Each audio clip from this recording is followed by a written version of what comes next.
Comment tenir ses aiguilles? C'est une question qui revient souvent, surtout lorsque l'on commence à tricoter régulièrement. Il existe différentes méthodes de tricot et aujourd'hui on va en voir plusieurs ensemble. Au programme, la méthode anglaise, la méthode continentale et la méthode portugaise. Tu vas voir, ça va être génial. Mais avant de commencer la vidéo, je me présente rapidement. Je suis Jaënel et j'aide les triconautes comme toi à progresser en tricot en leur proposant des techniques et des astuces essentielles. Si le tricot t'intéresse, si tu souhaites savoir comment progresser en tricot, alors je t'invite à prendre 2 secondes pour t'abonner à ma chaîne avant que la vidéo commence et que tu oublies de le faire. Surtout, reste bien jusqu'au bout de la vidéo car j'ai gardé la meilleure technique pour la fin. Allez, c'est parti pour la première technique.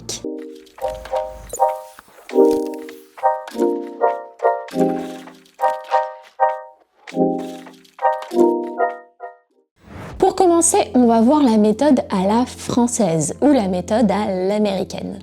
C'est une méthode qui a plusieurs noms en fonction des pays et des lieux où on se trouve. C'est une technique qui est pratiquée pourtant dans le monde entier et c'est très certainement l'une des techniques les plus populaires. Allez, tout de suite on va voir comment tricoter avec cette méthode. Alors pour la méthode anglaise, il faut savoir que l'origine de cette méthode remonte au début du règne de la reine Victoria. Les ladies anglaises, les dames de la haute société, souhaitaient se distinguer de la classe ouvrière et souhaitaient du coup abandonner l'ancienne façon de tenir les aiguilles, qui était du coup la méthode un petit peu plus à la continentale qu'on voyait plus à cette époque. Et pour cela, elles ont développé une nouvelle technique qui était plus élégante. En fait, au début, les tout débuts de la méthode anglaise, elles tenaient l'aiguille droite comme on tient un stylo. Donc ça, c'est vraiment les tout débuts et en fait, du coup, on tricotait comme ceci, avec l'aiguille droite tenue comme un stylo. Si tu essaies de le faire, c'est possible, mais comme tu le verras, ça limite énormément ta vitesse et aussi, c'est quand même moyennement pratique. Petit à petit, en fait, du coup, la méthode a évolué pour qu'on tienne finalement les aiguilles au-dessus et non pas du coup en dessous, comme on le faisait. Donc finalement maintenant, on tient les aiguilles dans la paume, à l'intérieur, comme si on tenait un couteau, par exemple. Et pour la méthode anglaise, du coup, qui est nommée la méthode à lancer, on va tenir le fil en enroulant le fil autour du tout petit doigt et on va faire passer le fil au-dessus de l'index. Et c'est de cette façon qu'on va pouvoir donner la tension à notre tricot. Donc, pour la méthode, après, je vais enrouler la laine autour de mon aiguille, je vais faire passer la laine entre mes 2 aiguilles et je vais faire sortir la boucle pour pouvoir après la tricoter à l'endroit. Voilà, et je vais le refaire. Comme tu le vois avec la technique, après, tu vas tout simplement lâcher légèrement l'aiguille, tu vas pas lâcher concrètement ton aiguille, tu vas pas la tenir comme ça, comme le font beaucoup de débutants. Tu vas vraiment maintenir ton aiguille et en fait, la seule chose qui bougera, ça sera ton index, qui va venir du coup enrouler la laine autour de l'aiguille. Voilà, donc ça c'est pour la maille endroit. Et pour la maille envers, le système est le même. Donc je tourne l'ouvrage et je vais piquer l'aiguille de la droite vers la gauche dans le premier brin de la maille. Et je tiens toujours la laine de la même façon, donc avec le fil autour du petit doigt et l'index. Et je vais enrouler la laine autour de l'aiguille. Pareil, de la même façon. Je tiens toujours mes aiguilles dans les paumes, au-dessus. Et avec cette méthode, du coup, dite à lancer, au vu du mouvement que je fais avec la main droite, tu vas pouvoir, du coup, tricoter de cette façon tout du long. Et bien sûr, après, vitesse normale.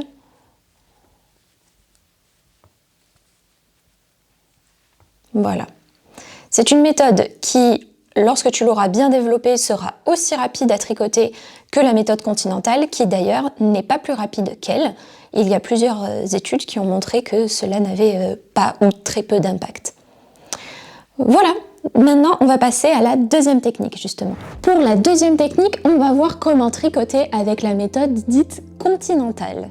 Il faut savoir que cette méthode dite continentale est également connue sous le nom de méthode à l'allemande. C'est très simple, en fait, on va tricoter avec le fil qui est dans la main non dominante, donc si tu es droitière, ça sera la main gauche. Le fait de tenir son fil à gauche semble être une technique qui nous vient d'Allemagne, mais la date d'origine précise est un tout petit peu floue. C'est un livre de 1958 que finalement je ne vais pas m'amuser à prononcer, qui précise que cette technique aurait été introduite en Norvège aux alentours du 19e siècle par les tricoteurs de la classe supérieure et aurait été transmise à la classe des artisans. Pendant la Seconde Guerre mondiale, le tricot dit à l'allemande avait une très mauvaise réputation en raison de son lieu d'origine, forcément, et il est donc tombé en disgrâce au Royaume-Uni et aux États-Unis. C'est pour cela qu'on trouve beaucoup de livres de tricot américains ou britanniques qui sont faits dans le style dit anglais. Et c'est finalement Elizabeth Zimmermann qui a contribué à réintroduire cette technique dans le milieu du tricot. Allez, tout de suite, on va voir comment tricoter avec la méthode continentale. Pour la méthode continentale, du coup, on va devoir tenir le fil de la main gauche. Et pour tenir ce fil, je vais le tenir de la même façon que pour la méthode à l'anglaise, donc c'est-à-dire je vais avoir le fil entouré autour de l'index et autour du petit doigt et il passe au-dessus de l'index. Ça me permettra de donner une bonne tension. Du coup, pour cette méthode-là, on va l'appeler plus la méthode à cueillette. Donc pour cette méthode, en fait, le fil est derrière et je vais piquer dans ma maille, hop, que j'ai tourné dans le mauvais sens. Je vais piquer dans ma maille et je vais aller récupérer le fil pour aller le cueillir littéralement. Donc en fait, je vais aller le récupérer pour pouvoir le faire passer dans ma maille, en fait. C'est ça qui peut paraître un petit peu complexe avec la méthode à la continentale, c'est que cette technique, voilà, comme ceci, cette technique sous-entend vraiment un petit mouvement pour ramener le fil et vraiment aller le cueillir littéralement. Donc là, c'est une maille en droit. Je vais le refaire, toujours le fil derrière. Là, j'écarte la maille et je vais récupérer le fil à l'arrière pour pouvoir le tricoter à l'endroit. Pareil, j'écarte la maille, je récupère le fil. J'écarte, je récupère. J'écarte, je récupère. On pourrait dire j'écarte, je cueille. J'écarte, je cueille, et cela tout du long. Alors c'est vrai que du coup, les mouvements sont minimisés par rapport à la méthode à l'anglaise. On a un peu moins de mouvements, et c'est d'ailleurs pour cette raison qu'on dit souvent que la méthode continentale est plus rapide. Ce n'est pas vrai, ce n'est pas quelque chose de vrai, c'est juste que les mouvements sont minimisés, ce qui donne une impression d'aller plus vite. Donc ça, c'était pour les mailles en droit. Pour les mailles en vert, on va faire pareil. Donc je vais enrouler mon fil autour de mon index et je vais toujours tenir ma laine, du coup, sur le devant cette fois. Donc pour la première, je vais glisser la maille. Et après, pour la suite, je vais aller... Alors là, c'est un peu plus compliqué pour la maintenir et surtout pour la faire tourner. Alors pour faire ma maille en vert, c'est d'ailleurs... L'un des inconvénients les plus grands de cette méthode, c'est que la maille en vert à faire n'est pas facile. La première fois que j'ai fait la méthode, j'ai enroulé le fil en faisant passer le fil par-dessous, parce que je trouvais que c'était plus logique. Et en fait, non, il faut faire passer le fil par-dessus et il faut ramener ton index devant pour pouvoir accompagner le fil et faire ta maille en vert correctement. Si tu le fais de l'autre façon, tu vas avoir des mailles en vert torse. Et comme tu vois, en fait, c'est l'index qui va basculer, il va enrouler la laine autour de l'aiguille et l'index va basculer en avant pour pouvoir accompagner le mouvement et te permettre de tricoter ta maille à la continentale. Parce que sinon, ça serait plus difficile. Il faut vraiment accompagner le mouvement de ta maille et du brin de laine, sinon tu pourras difficilement tricoter ta maille en vert.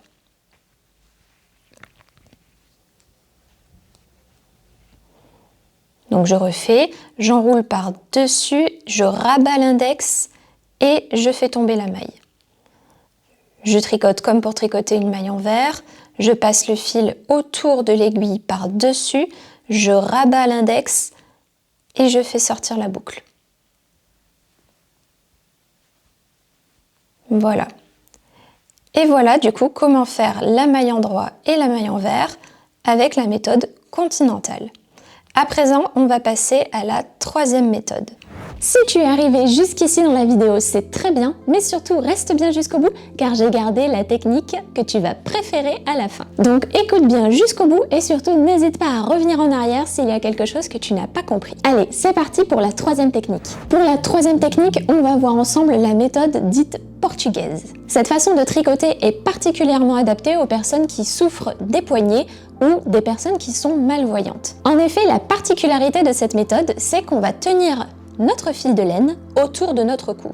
Donc on va l'avoir du coup comme ceci. Si tu ne l'as pas autour du cou, il existe également des épingles, dites des épingles à tricot, qui se portent au niveau du haut de ton vêtement et qui te permettent du coup de porter ton fil autrement qu'autour du cou. Malgré son nom, le style de tricot portugais ne vient pas du Portugal, mais il nous vient du Moyen-Orient. Cette technique s'est progressivement répandue dans toute l'Afrique, puis finalement a gagné toute la couche méditerranéenne, dont le Portugal. Et c'est même arrivé jusqu'en Amérique du Sud, donc pour te dire à quel point cette méthode est quand même plus répandue que ce qu'on pourrait croire. Pour la méthode portugaise, certains ou certaines utiliseront des aiguilles avec un tout petit crochet au bout et non pas des aiguilles traditionnelles, mais ce n'est pas du tout obligatoire, tu peux très bien utiliser des aiguilles standards comme on va le faire. Allez, c'est parti du coup pour savoir comment tricoter avec cette méthode. À présent, on va tricoter avec la méthode à la portugaise. Donc pour cela, pour la mise en place, il faut que tu aies ton fil qui soit autour de ton cou, la pelote à droite. Et pour la mise en place au niveau de la main, il faut que tu aies la laine qui soit autour du doigt du milieu et seulement comme ceci. Et en fait, c'est cela qui va te permettre de donner la tension et c'est au niveau du cou que tu vas pouvoir jouer avec la tension. Tricoter plus ou moins serré. Cette méthode, elle est bien appréciée, comme je disais, des personnes malvoyantes parce que comme ça, on sait toujours où se trouve le fil. Et même pour les personnes qui ont des douleurs articulaires parce que ça sous-entend très peu de mouvements au niveau des poignets. C'est surtout les doigts qui vont travailler comme on va voir. Donc pour cette méthode, j'ai ma mise en place qui est prête. Et je vais donc me préparer à tricoter ma maille endroit. Donc pour la maille endroit, je vais faire comme pour tricoter une maille classique. Donc je vais piquer de la gauche vers la droite. Et je vais, au lieu de passer dessous comme je le ferai avec la méthode anglaise, je vais passer l'aiguille par-dessus et je vais enrouler mon fil autour de l'aiguille. Donc je refais le mouvement. Je passe par-dessous ma laine, je relève, je repasse par-dessus et je vais enrouler mon fil autour de mon aiguille en utilisant le pouce pour pousser la laine. Et je vais faire passer la boucle de l'autre côté et je vais pousser la maille pour la faire tomber. Comme ceci. À nouveau, je pique de la gauche vers la droite, je relève ma maille, je place bien l'aiguille par-dessus et je vais enrouler le fil autour de mon aiguille pour pouvoir après faire passer la boucle et faire tomber la maille. À nouveau, de la gauche vers la droite, je passe l'aiguille par-dessus, j'enroule le fil autour de l'aiguille, je peux même appuyer un petit peu dessus pour guider le fil. Et je vais faire tomber la maille de cette façon.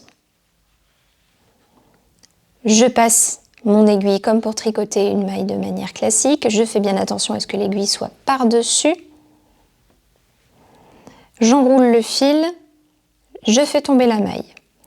Et avec cette technique, du coup, on peut donc du coup tricoter nos mailles endroit. C'est un petit peu technique au début à prendre en main, mais une fois qu'on a bien compris la logique, c'est assez reposant au niveau des poignets, c'est vrai. Et en fait, ce sont juste les doigts qui vont un peu plus travailler. Et encore, il n'y a que le pouce qui travaille vraiment. Et sans trop forcer, étant donné qu'il ne fait que pousser la maille, enfin la laine, le brin de laine. Et une fois qu'on a la technique, C'est assez logique et ça se tricote assez facilement. Hop, voilà, par contre attention à bien guider le fil. Parfois c'est nécessaire de le guider un peu plus sur certaines mailles.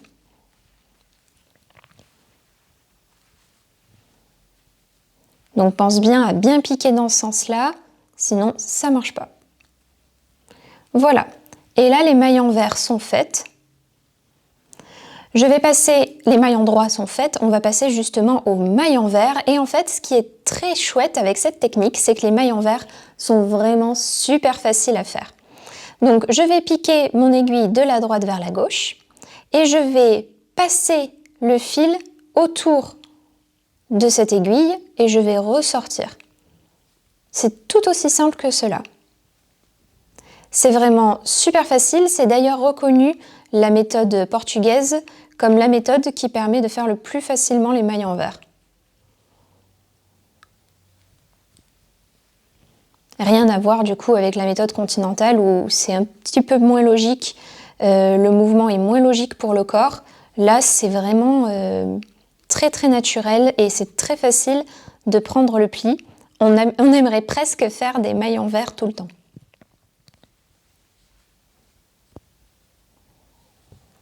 Voilà, donc ça c'est pour la technique à la portugaise avec les mailles envers. Et les mailles en droit, bien sûr, qu'on a vu. Voilà, c'est tout pour cette technique. Maintenant que tu sais comment tenir tes aiguilles de différentes façons, il te faut savoir comment tricoter plus vite. Et oui, la méthode continentale ne te fera pas forcément tricoter plus vite. C'est un mythe, mais si tu veux, on en parlera une prochaine fois. Et c'est pour ça du coup que j'ai fait cette vidéo dans laquelle je te donne différentes techniques et astuces pour améliorer ta vitesse en tricot. Je t'invite donc à cliquer sur cette vidéo, elle est 100% gratuite et cela te permettra de poursuivre ton apprentissage. Et en plus, elle est dans la suite logique de la vidéo que tu viens de voir. Merci de m'avoir écouté et à tout de suite dans cette vidéo.